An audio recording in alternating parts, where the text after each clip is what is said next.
Do you need to replace the cooling fan on your Dell XPS 9320? Well, I'm going to show you how. Also, you can click the top right of the screen to find this part or tools or additional help on our website, including written step-by-step tutorials with detailed images.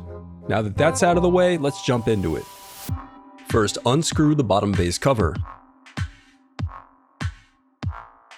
Now use your plastic scribe to pry apart and separate the bottom base cover. Now unscrew and remove the bracket and disconnect the battery to prevent any static discharge. I also recommend sorting out your screws as you take apart your laptop. It'll make it that much easier during reassembly. Next, unclip the locking tabs to disconnect the cooling fan cables. Now unscrew and remove the cooling fans.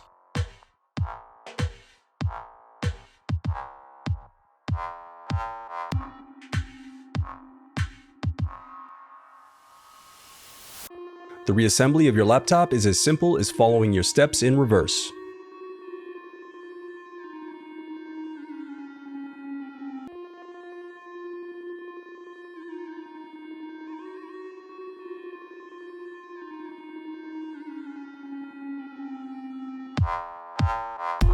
If you still need help, you can visit partspeople.com and view printable DIY instructions to help you along the way. We also have playlists of thousands of Dell tutorials for hundreds of different models, so keep checking back. Thanks for watching.